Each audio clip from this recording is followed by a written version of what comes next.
Então tá, bom dia. Hoje é dia 9 de novembro, né, de 25. A gente hoje... Por que eu estou dando essa aula? Não era para... Né, até já respondi ali para a Débora as questões, né?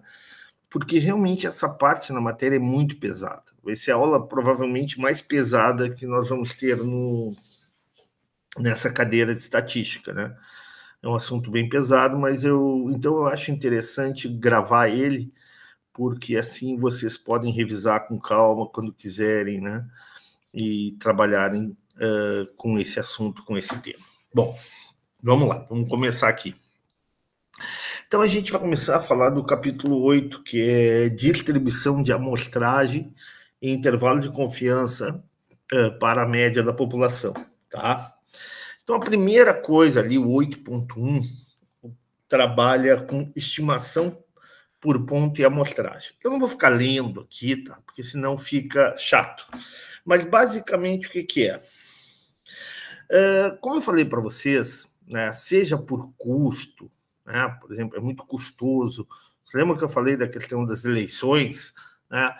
Como é que tu faz a pesquisa eleitoral lá para ver se o Bolsonaro, o Lula vai ganhar? Tu pega ali uma amostra de 2.500, 2.300, no máximo 3.000 pessoas em todo o país, e essa amostra ela tem que ser representativa da população, das características da população, ou seja, do que a população quer votar no Lula ou quer votar no Bolsonaro. Evidentemente, se eu fizer uma pesquisa pegando o universo, pegando a população, eu teria que entrevistar aí, sei lá, 60 milhões de pessoas, não sei quantas pessoas votaram na última eleição, no segundo turno. Deve ter algo em torno de 60, 70, 80 milhões, até mais, perto de 90 milhões. É humanamente impossível tu fazer isso. Aliás, é possível, porque tu tem o censo, né? Mas é muito caro para uma pesquisa eleitoral. Então, o que se faz? Se faz a chamada inferência estatística. Se seleciona uma amostra, né? Essa amostra ela tem que ser aleatória, e se faz a chamada estimação dos parâmetros populacionais. O que é estimar os parâmetros populacionais? Tu tem, por exemplo, tá? A situação é a seguinte: tu tem 2.000 alunos matriculados na UERGS e tu quer saber a idade média desses alunos, tá? A idade média deles.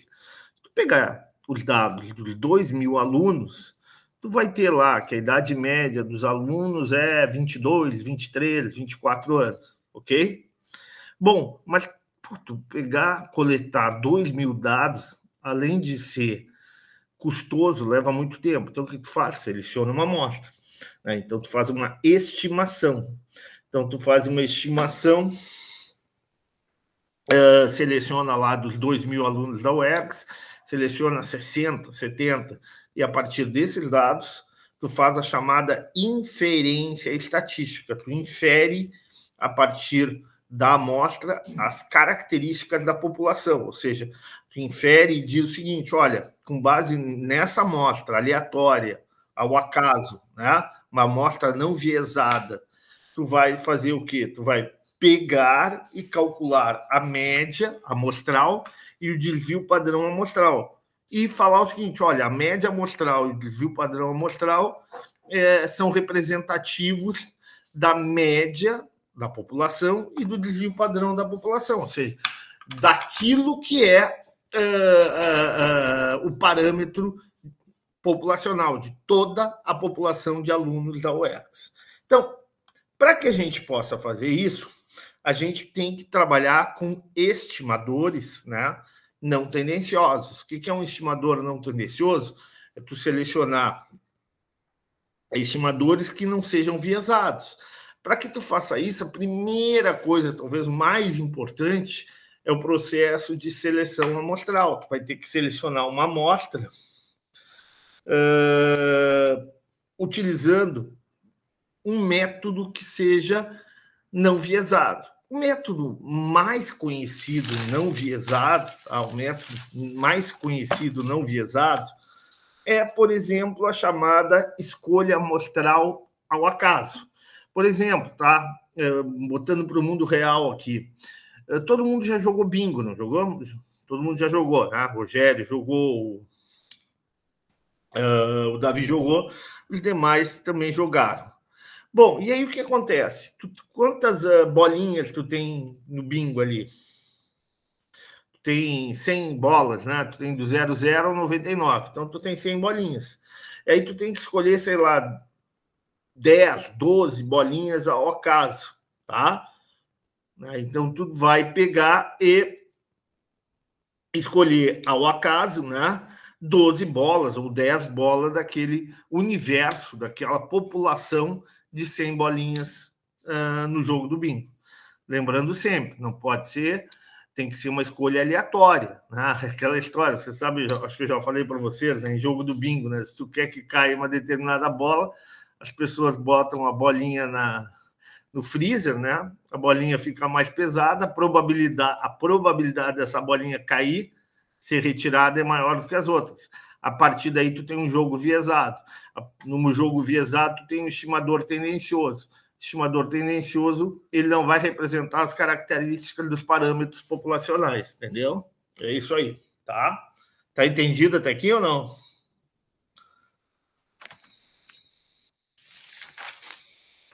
Ok, tá. No livro, no apêndice 5, é muito interessante. No livro, no apêndice, ó, já estou aqui, ó. Estou andando aqui. Onde é que está? Nesse exemplo 2 aqui. No livro, no apêndice 5, tá? Nós temos uma tabela, apêndice 5, ó, na página, no final do livro ali de estatística.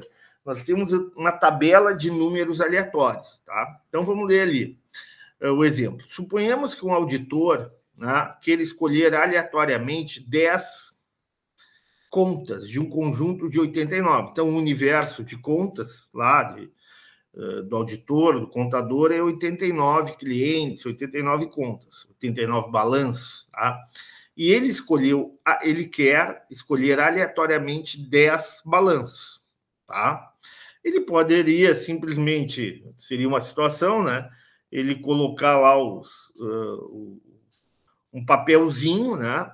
Colocar tudo num saco, colocar 89 papelzinhos no saco, pegar o saco fechado e pegar 10 numerozinhos, cada um representando um balanço patrimonial. Isso seria uma escolha aleatória, né? Chamada escolha ao acaso, tá? Mas a estatística trabalha e nos ajuda a escolher valores aleatórios, tá? Então, uma das formas de a gente escolher valores, números aleatórios, é através do apêndice 5, tá? Então, vamos lá. Olha ali o que fala ali, ó. Ao utilizar a tabela, né, o apêndice 5, né, a tabela de números aleatórios, geralmente não começamos na linha 1 e coluna 1, mas em um ponto arbitrário, tá? Então, pena que eu não tenho aqui esse apêndice 5, acho que eu não tenho aqui para mostrar para vocês, tá? Mas aí, o que ele fez? Ó, ele pega esse apêndice 5, tá? E escolhe uma linha qualquer. Ele escolheu a linha 20. Ele vai lá na linha 20. Eu estou olhando aqui para o apêndice 5, tá? Eu vou tirar uma foto para ajudar vocês, tá? Eu vou mandar no grupo ali do WhatsApp, tá? Só um minuto. Só um minuto.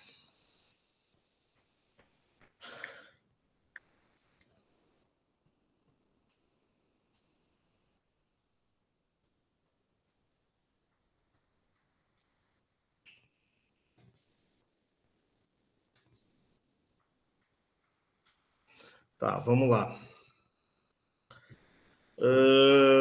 Vamos lá. Só um pouquinho tirar foto aqui.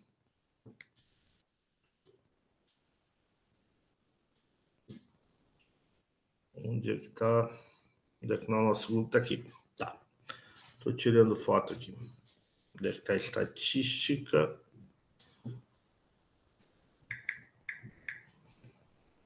Tá. Estou tirando foto aqui.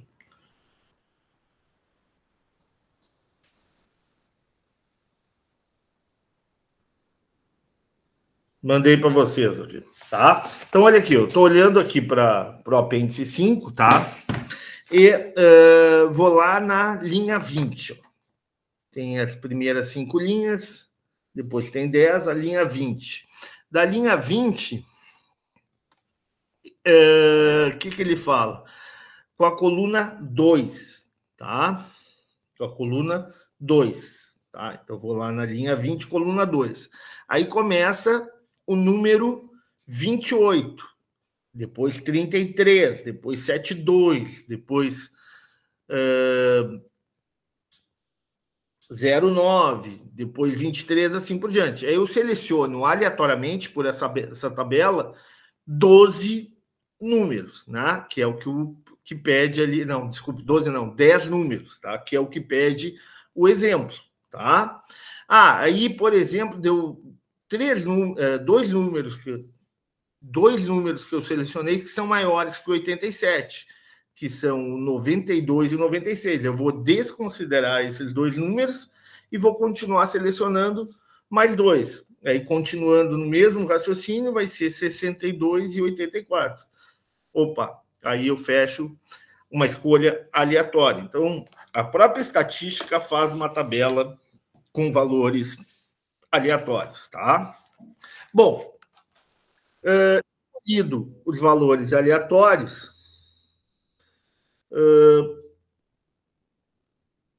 eu consigo achar dados da amostra, né, que sejam não tendenciosos, né, a média amostral e o desvio padrão amostral. Bom, ok, visto isso, continuamos aqui. Distribuição da amostragem da média. Então, o que nós temos aqui? Nós temos o seguinte. Vou dar um exemplo, porque isso aqui é muito complexo mesmo, tá? Vamos imaginar o seguinte, que nós temos na UERGS algo em torno de 2.000 alunos matriculados. Esses 2.000 alunos, cada um tem uma idade, tá bem? Cada um tem uma idade. Bom, eu posso, a partir dos dados da população, achar média, variância, desvio médio, mediana, moda e desvio padrão. Isso a gente já viu na primeira área da disciplina, na primeira parte da disciplina, ok?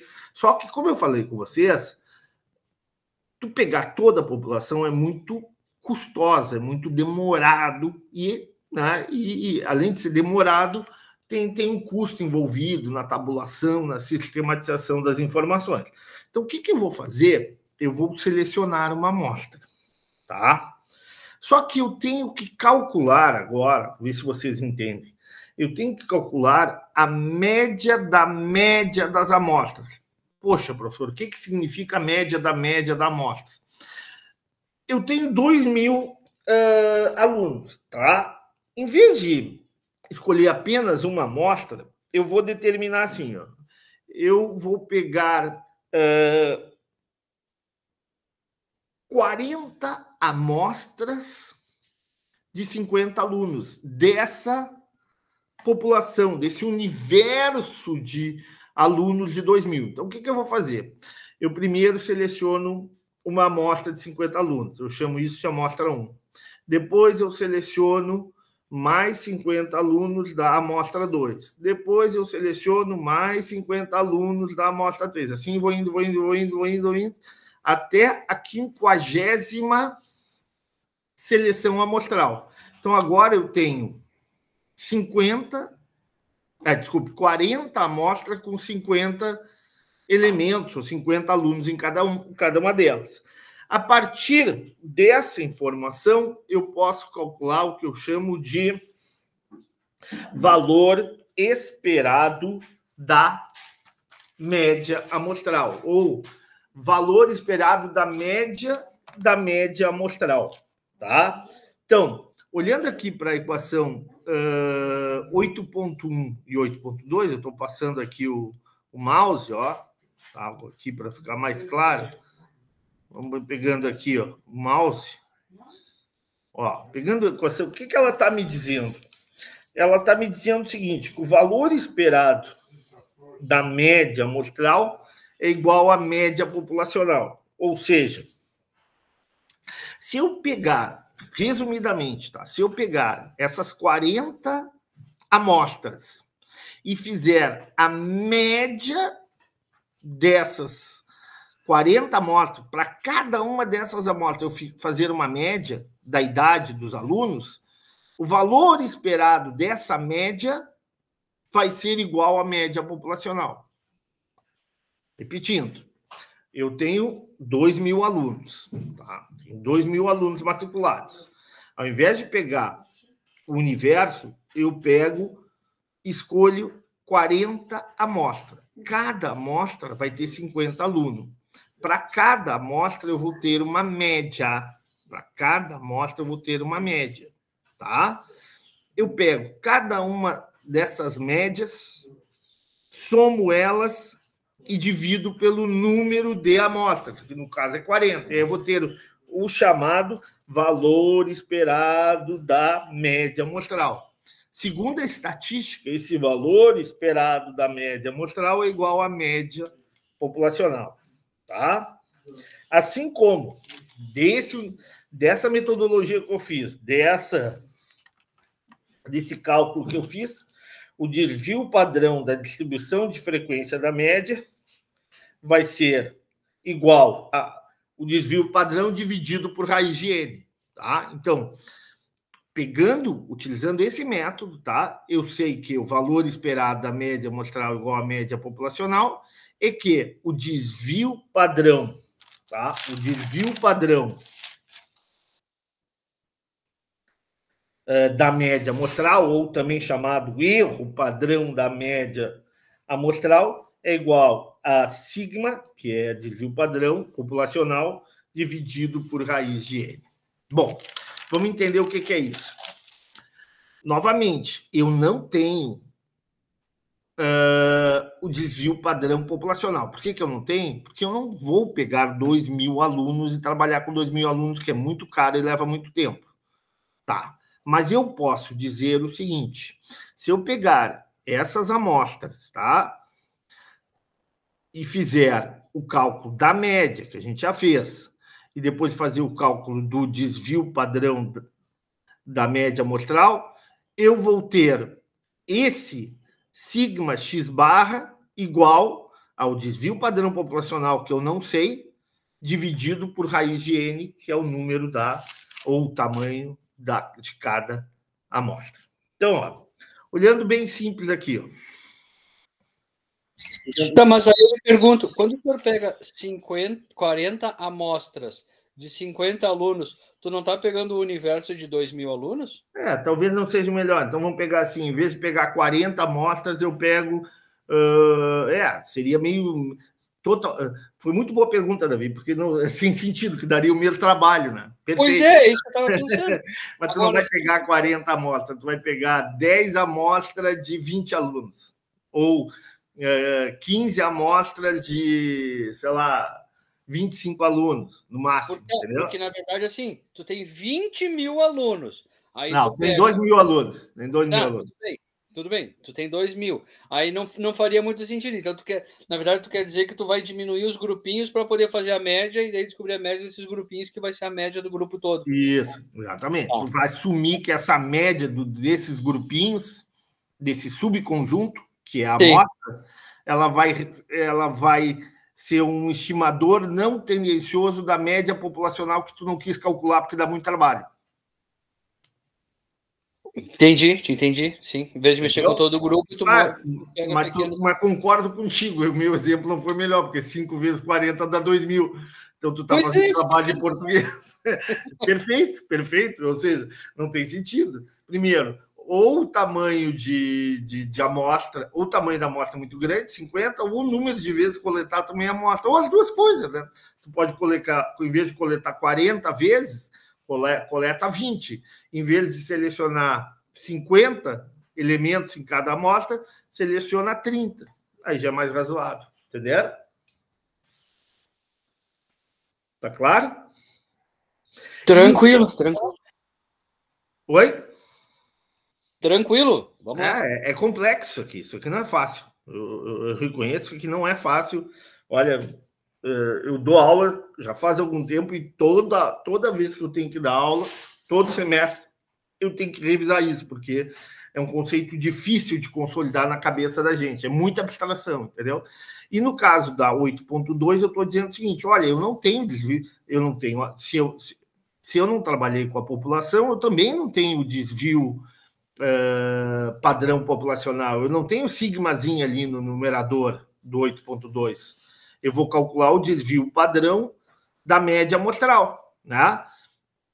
Eu tenho amostra, então eu posso calcular o desvio padrão dessas médias amostrais, como eu fiz para a média da média amostral. Nesse caso, o que me diz a teoria da estatística? Me diz que esse desvio da média amostral é igual ao desvio padrão populacional, que eu não tenho, dividido por raiz de n, que é o tamanho da minha amostra que eu selecionei, que pode ser 20, pode ser 30, pode ser 40, assim por diante. Tá bem? Então, vamos lá.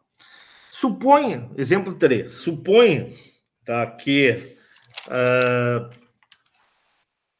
a média de uma população bastante grande seja 50, tá? Idade, vamos supor, tá? Supor que a média da população de uma, sei lá, da população de Viamão, tá? Ou de Guaíba, tá? População, quanto é que é Guaíba? Quanto é que é Guaíba, a população de Guaíba, Davi? Eu acho que está 40 mil, já te confirmo. Tá, 40 mil, seja, 40 mil, tá? Vamos pegar a idade média. Vamos supor que a média populacional da idade, né, se eu pegar toda a população de Guaíba, vai dar 50 anos. E o desvio padrão vai ser 12 anos, tá? Para mais, para menos, 12 anos, tá?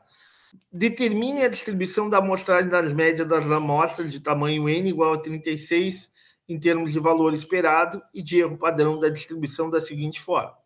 Então, o que eu vou pegar? Em vez de eu pegar os 40 mil, coletar a idade de cada um desses caras de 40 mil, eu vou fazer o seguinte: eu vou pegar lá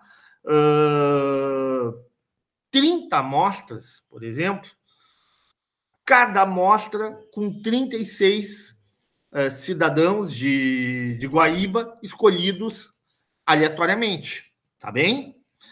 Com base nisso, eu posso dizer o quê? No momento que eu fiz isso, né? Eu selecionei lá 20, 25 amostras. Cada amostra com 36 indivíduos, tá? E a partir dela, eu calculei o valor esperado da média amostral, que é o X barra, e o desvio padrão da média amostral, que é o sigma X barra, que o livro chama como erro padrão da média amostral, eu posso dizer o seguinte, que esse valor esperado da média amostral é igual ao valor da média populacional, que é 50 anos, e que esse erro padrão da média amostral, que é a fórmula ali embaixo, ó, o sigma X barra, vai ser igual a 12 dividido por raiz de 36, 2 por 6, vai ser igual a 2 anos. Tá? O que eu estou dizendo, então, olhando para a fórmula 8.1 e 8.2, é de que se eu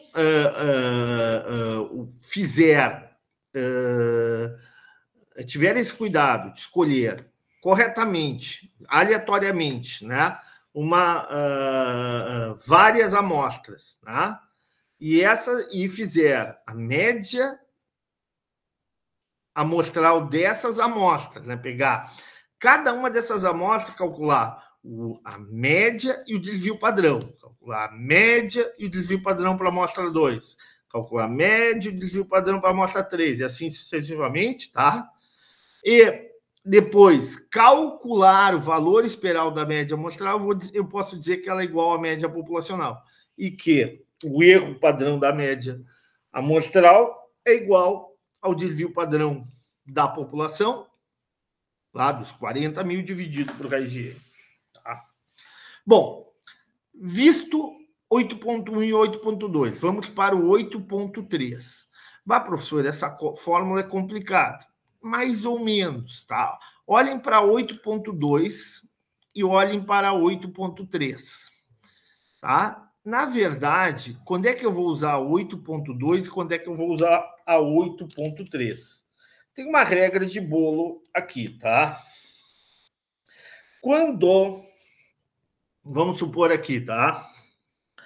Essa fórmula 8.3 a gente chama de fator, a gente usa essa segunda parte aqui, ó, que é o que agrega, que é o chamado fator de correção finita, ou fator de correção para a população finita, quando a amostra é menor que 5% da população. Então, se eu tenho uma população,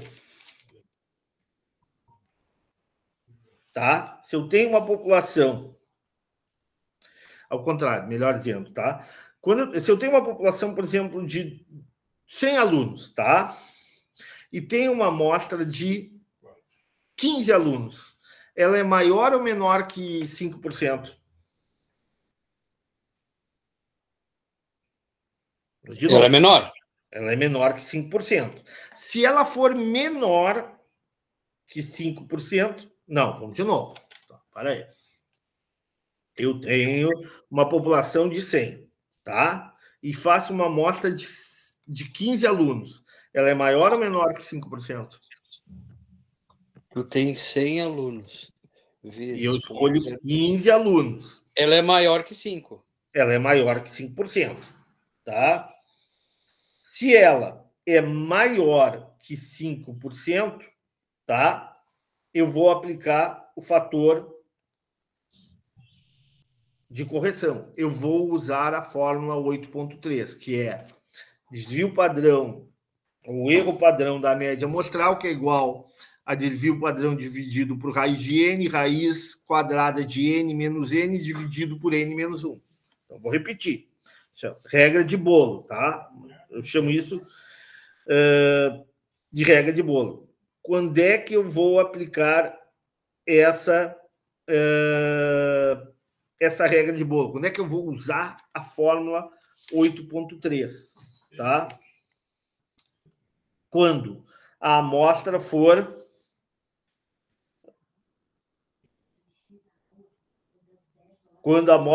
menor ou igual a 0,05n. Então, se eu tenho uma amostra menor que 5%, eu desconsidero, eu não uso esse fator de correção, tá? Quando a amostra é maior que 5%, eu uso esse fator de correção. Vou repetir, então, para não confundir. Quando a amostra for maior que 5%, eu uso o fator de correção. Quando a amostra for menor que os 5%, eu não uso o fator de correção. Eu não uso a equação 8.3. Vejamos aqui, então. Ó, um exemplo. Tá? E aqui também tem o desvio padrão aqui, né? Então, vamos lá. Vamos direto por exemplo aqui, tá? Então, novamente, a questão aqui do auditor, tá? O que nós temos aqui no auditor? Um auditor toma uma amostra aleatória do tamanho de 16. Então, novamente, ali tu tem lá tem um contador lá que tem vários clientes, tá? Vamos supor que ele tenha 100 clientes, tá? Ele escolheu aleatoriamente 16 clientes, tá? Ele não fez análise dos 100 clientes. Então, ele não conhece o desvio padrão. Concordam ou não? Vamos de novo, tá? Ele não tem nenhum dado dos clientes dele. Não, ele tem 100 clientes, tá? Isso. Ele tem 100 clientes e escolheu aleatoriamente 16 clientes. Então, ele não tem nem média populacional, nem desvio padrão. Concordam? Positivo. Positivo, não é? Tá ótimo. Vamos lá. Bom, então ele vai ter que calcular o erro padrão estimado da média, tá? Ele vai ter que usar a fórmula ou essa aqui, ou a 8,5, tá? Ou a 8,4. Quando ele vai usar uma e quando ele vai usar outra? Vejamos, tá?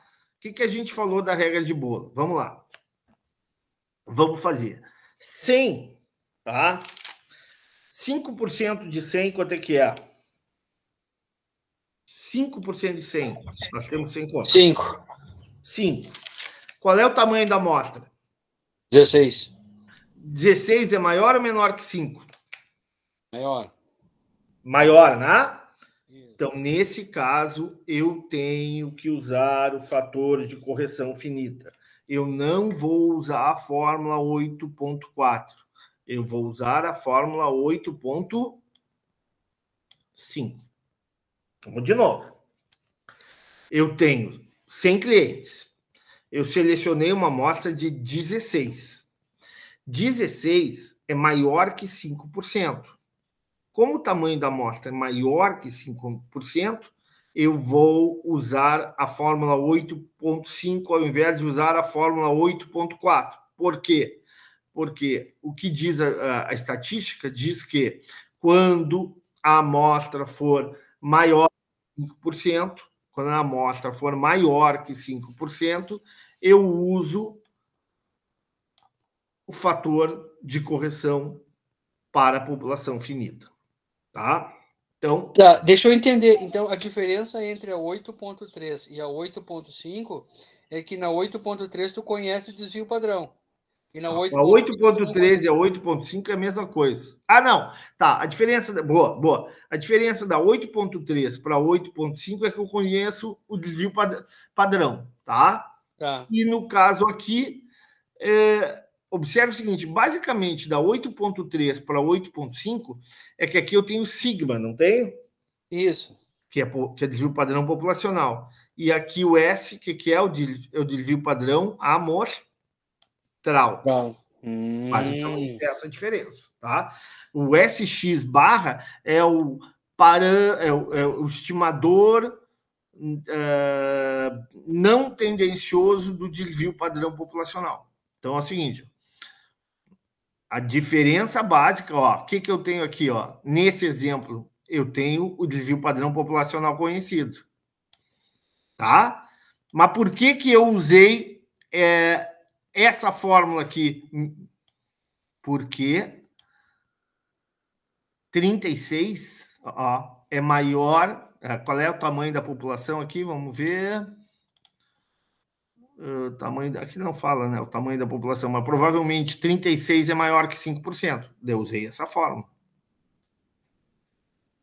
Aliás, 36, desculpe. 36 é menor que 5%. Eu usei essa fórmula. Vamos supor que 36 eu tivesse, vamos supor, eu continuo nesse exemplo 3, tá? Continuo nesse exemplo 3. Só que agora, esses 36 não é de um universo de, sei lá, não é do universo de... Vou botar direitinho aqui para não errar para vocês. Não é do universo de 5%, tem que ser maior que 5%.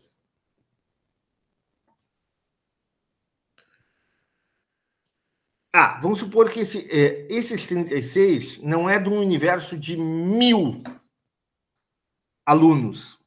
Se 36 for de um universo de 1.000 alunos, eu vou usar essa fórmula aqui que eu estou olhando, estou passando aqui o mouse, tá?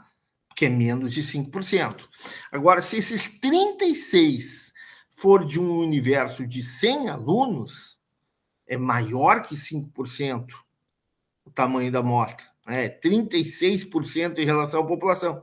Aí eu vou usar essa fórmula. Quando eu tenho desvio padrão populacional conhecido, como é o caso do exemplo 3. Tá?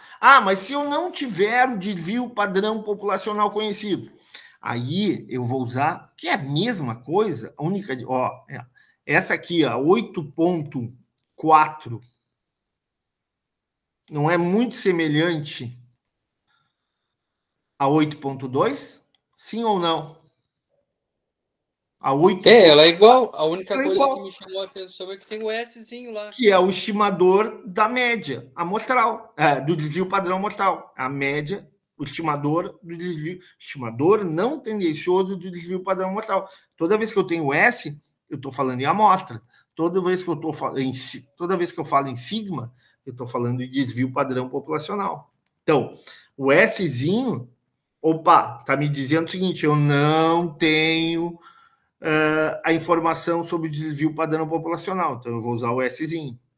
E a mesma coisa, qual é a diferença do 8.5 para o 8.3? É a mesma fórmula, só que no 8.3 eu vou usar essa fórmula se eu tenho desvio padrão populacional conhecido. Se eu não tenho desvio padrão populacional conhecido, eu vou usar, né, o desvio padrão estimado não tendencioso da amostra, que é essa fórmula aqui, para a situação em que o tamanho da amostra é maior que 5%. Tá bem? Entendido ou não? Então eu tenho duas regrinhas, quando eu tenho desvio e quando eu não tenho desvio. Quando eu tenho mais que 5 e quando eu não tenho, e quando ela é menor que 5. Aqui, regra de bolo, tá escrito aqui, ao fazer a amostra de população, deve-se incluir o fator de correção infinita, ou fator de correção para a população finita, na fórmula do erro padrão da média. Uma regra de bolso, ou bolo, né, que a gente chama mais, né, é que a correção é insignificante, pode ser omitida sempre que o tamanho da amostra, N, for menor que 5%. Então, toda vez que o tamanho da amostra for menor que 5%, eu não aplico esse fator de correção. Tá? Agora, quando o tamanho da amostra, por exemplo, 36 de 100, é maior que 5%, concordam? Aí eu aplico o fator de correção. Tá bem? Agora ficou claro. Agora, e essa informação sempre do desvio vai vir no problema? Sempre vai vir no problema, exatamente. Não, na teoria vai sempre vir no problema. Quando for, se um dia vocês virarem estatísticos, estudiosos dessa área, vocês vão ter que ver exatamente a situação, examinar se é possível ou não obter o desvio padrão populacional, tá? Se vale a pena esse desvio populacional ou não, ou se tu usa o estimador não tendencioso do desvio padrão amostral, tá? Ok? Então aqui, vamos lá. Estou aqui. Então aqui, vou para o exemplo 4, tá? Vamos lá. Então, eu tenho aqui, um auditor toma uma amostra aleatória do tamanho de 16, de um conjunto de 100. Opa! 16 de 100 é maior ou menor que 5%? 16 de 100 é maior ou menor que 5%? É maior? Maior. Então, opa, essa parte aqui, a segunda parte da equação, eu vou ter que usar. Eu não vou usar a 8.4, tá? Vou usar a 8.5. E por que eu tenho que escolher entre a 8.4 ou a 8.5? Porque, nesse caso, o exercício não me dá o desvio padrão populacional. Ele só me dá o desvio padrão amostral, que é igual a R$57. Estão entendendo ou não? De novo. Por que eu uso essa forma? Primeiro, porque a amostra é 16 de universo de 100, ou seja, maior que 5%. Então, se a amostra é maior que 5%, eu vou usar o fator de correção. Então, vou usar essa fórmula maior. Mas, além disso, por que eu uso o 8.5, professor, e não uso o 8.3? Porque no exercício, se a gente olhar o exercício 4, o exemplo 4, ele não nos dá o desvio padrão populacional. Nos dá ou não nos dá? Não, ali está no cabeçalho, está o desvio da amostra, que é 57. Então vamos lá, e daí eu aplico a fórmula. A fórmula não é difícil de usar. Ó. Eu tenho desvio padrão amostral? Tem. Eu tenho o tamanho da amostra? Tem. Raiz quadrada 16, 4. 57 dividido por 4 vezes. Raiz quadrada de n menos n, que é a população menos a amostra. 100 menos 16 vai dar 84. E depois n menos 1, que é 99. Então, aí eu só resolvo matematicamente, né? E vou chegar a esse resultado, tá? Então, o desvio padrão da média amostral é igual a 13,13 reais. O livro chama de erro padrão da média, que é a mesma coisa, tá? Estimado com base no desvio padrão da amostra, porque nós não temos o desvio padrão populacional, tá? E utilizando o fator de correção infinita, porque 16 é maior do que 5%. Então, aquilo que o professor falou, usamos o fator de correção finita, porque 16 é maior que 5%, né? Ou seja, o tamanho da amostra é maior que 5%, e usamos o Szinho x barra, tá? Porque, ao invés de usar o desvio padrão x barra, porque eu tenho um desvio padrão populacional desconhecido, pelo menos o exemplo 4 não nos apresenta. Com base nisso, eu posso dizer que o erro padrão da média, tá? Ou o desvio padrão da média amostral dessa situação é de 13,13 centavos, né?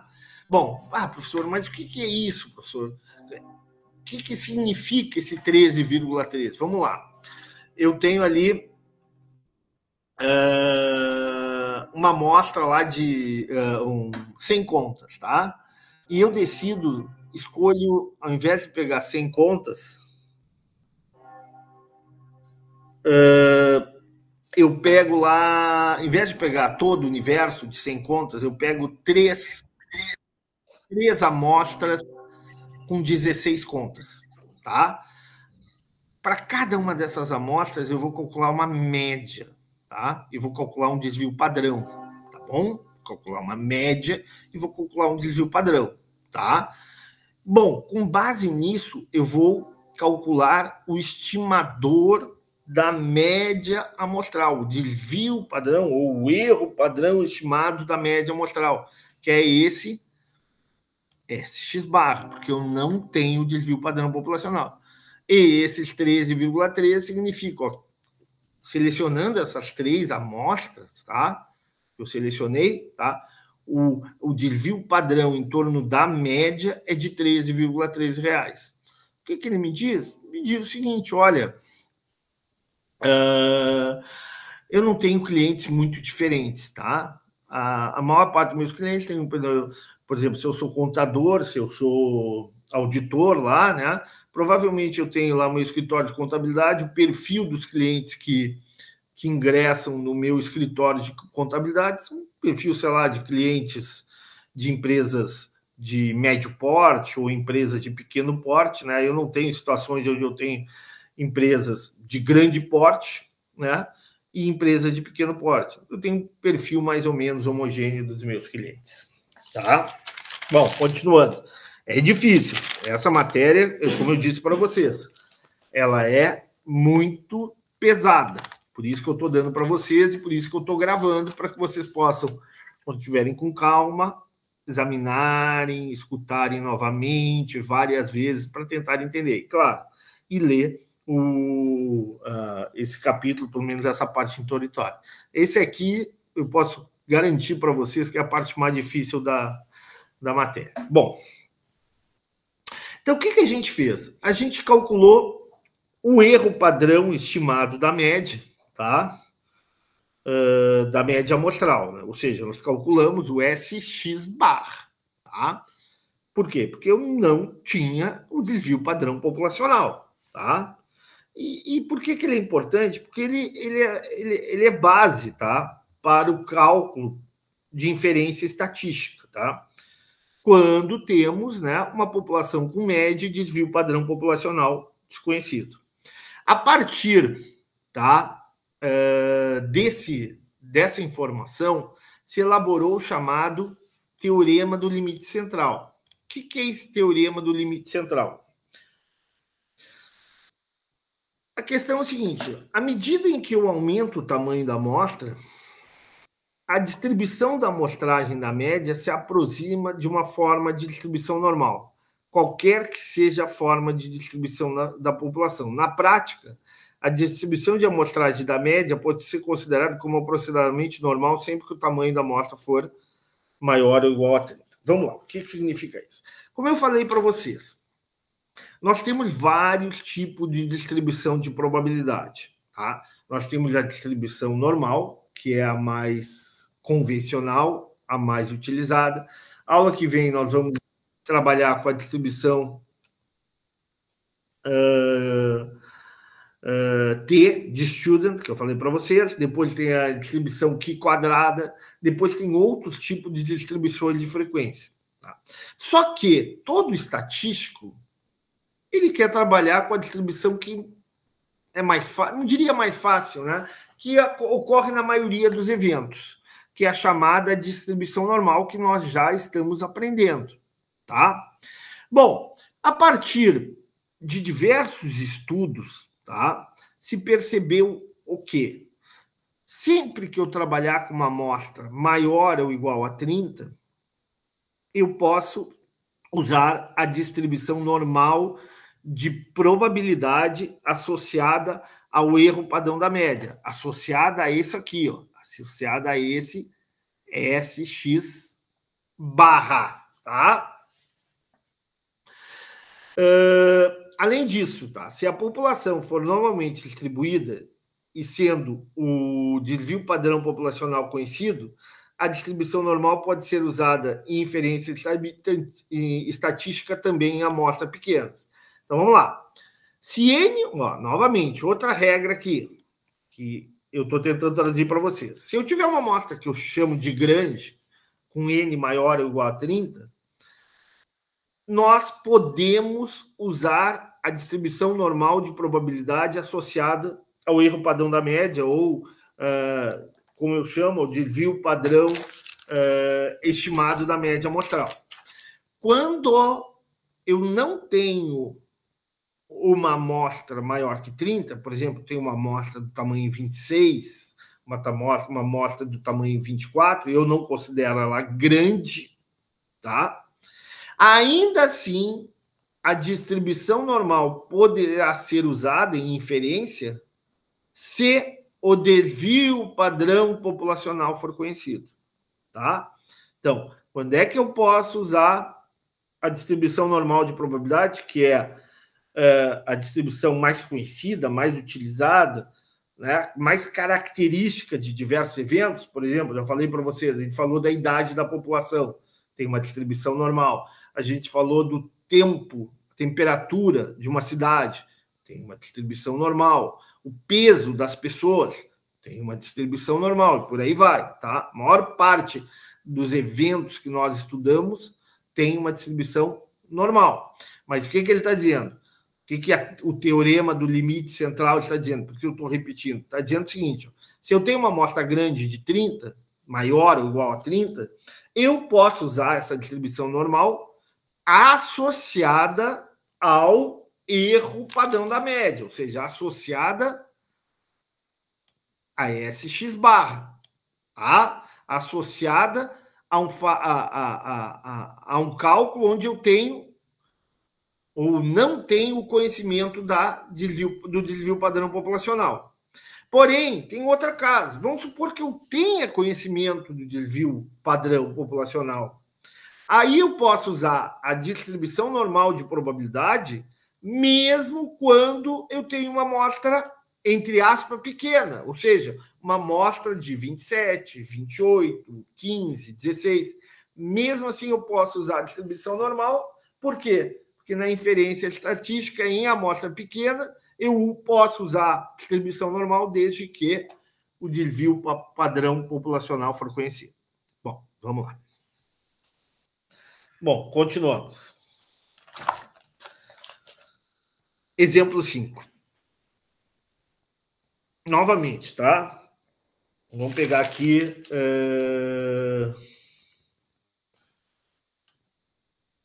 o exemplo 5. Vamos pensar assim. Em vez do auditor, vamos pegar um pequeno mercadinho, tá? Um pequeno mercadinho de um bairro qualquer, tá? Aí eu tenho, em média, ao mês, entram 1.000 clientes nesse mercadinho, tá? E eu seleciono ao acaso, aleatoriamente, 36 clientes, tá bem? Vamos lá de novo. Eu tenho 1.000 clientes que entram no meu mercadinho ali lá no Bonfim, em Petrópolis, né?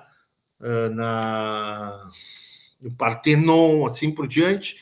E desses 1.000 clientes, eu seleciono ao acaso, de forma aleatória, 36 clientes, tá bem? O desvio padrão da população é desconhecido, porque eu selecionei uma amostra. Eu não trabalhei com os 1.000 clientes. Eu peguei um subconjunto desse universo de 1.000 clientes. Peguei 36 clientes escolhidos aleatoriamente. Tá. Mas o desvio padrão da amostra é 43. Ou seja, eu não tenho desvio padrão populacional, mas eu tenho o desvio padrão amostral, que é 43. Tá?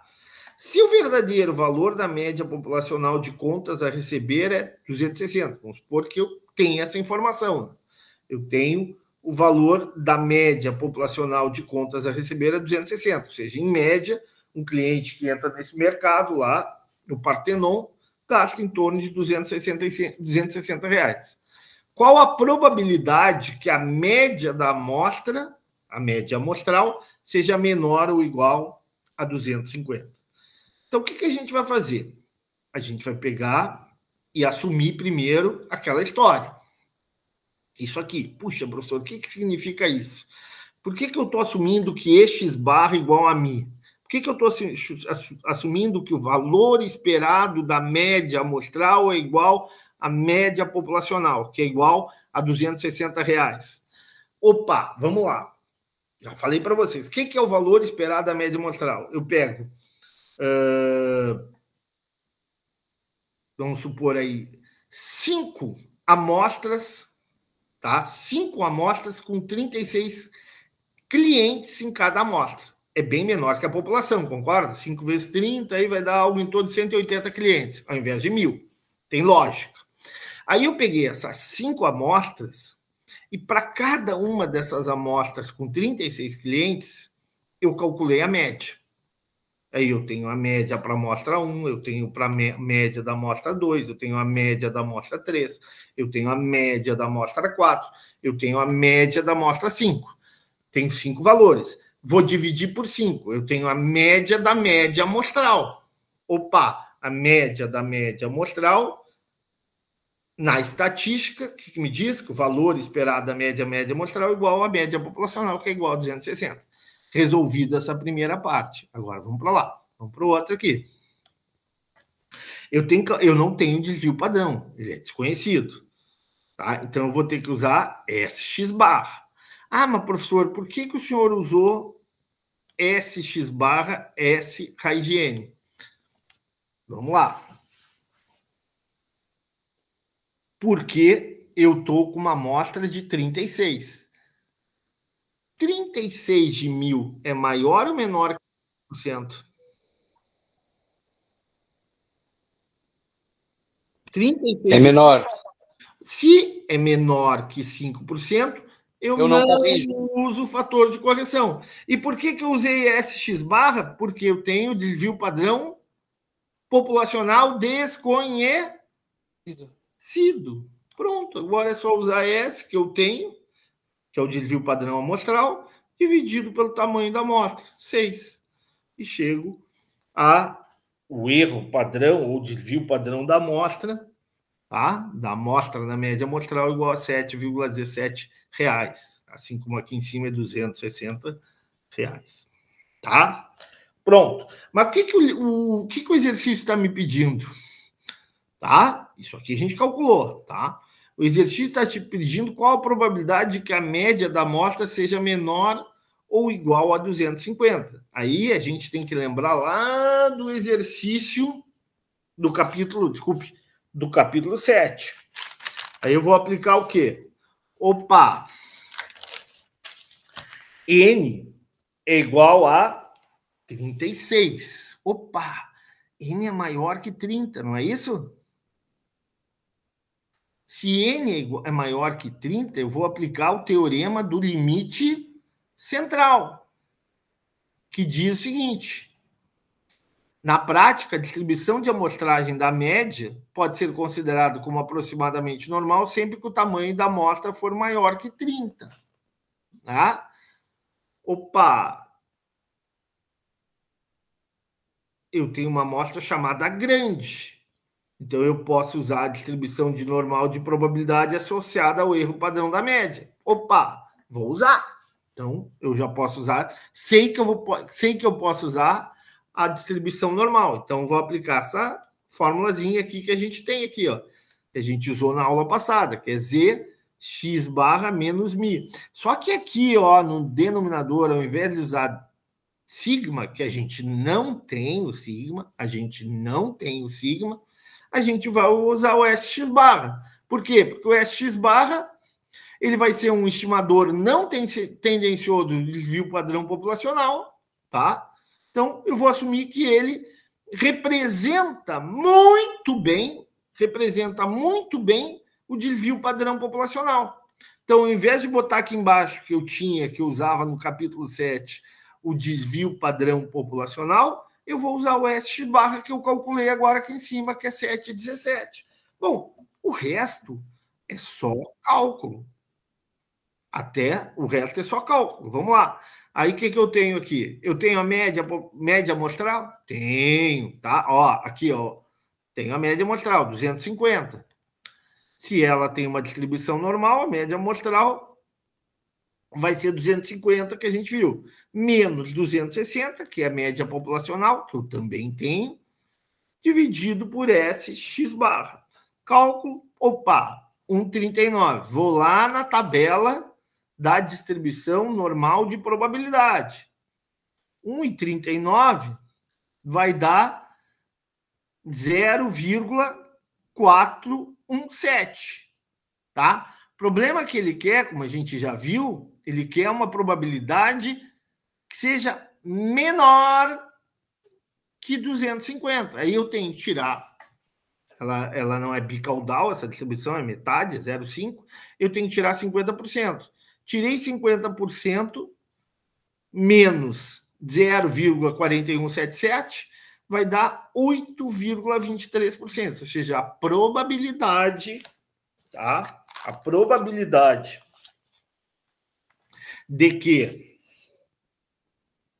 ó, a probabilidade de que a média da amostra seja menor que R$250, tá? A probabilidade de que a média da amostra seja menor que R$250, que a média das compras lá a partir de uma seleção amostral seja menor que R$250, é de 8,23%. Bom, pessoal, uma hora. Eu só não entendi de onde é que veio a informação do 0,4177. 0,4177 da tabela. Ah, tá. Tudo bem. Da tabela. Tu vai lá na tabela de distribuição normal e tu vai achar o 0,4177. Só que por que tu diminui de 0,5? Porque ele pede ali, ó, a probabilidade de que a média seja menor. Sim. Então, tu desconsidera essa a parte da média para dentro, tu considera a outra parte. Tu faz 0,5 menos 0,4177. E essa tabela é do apêndice 5. Do apêndice 5, exatamente, que a gente viu e a gente vai continuar vendo a aula que vem. Tá? Então, a aula está gravada. Eu peço para vocês, não é fácil assimilar isso, é difícil. Assistam várias vezes se forem necessário, tá? E a aula que vem terça-noite a gente volta a isso, tá? Revisa isso, né? Mas aí já é uma revisão para que a gente possa continuar avançando no capítulo 8 e para trabalhar agora sim com uma parte mais aplicada, que tem mais lógica, que é intervalo de confiança para a média, utilizando a distribuição normal, tá? Mas para que eu chegasse no 8.13, a gente tem que subir essa montanha. E essa montanha, o capítulo é a seção 8.1 e 8.2, tá bem? Tranquilo, vamos lá? Vamos nessa. Obrigado aí pela atenção, bom domingo para todos. Em breve, assim que for possível, eu disponibilizo no Moodle e até mesmo no YouTube. Hoje eu consigo disponibilizar no YouTube para vocês, tá bem? Tranquilo, então. Bom Um domingo. abraço, bom domingo.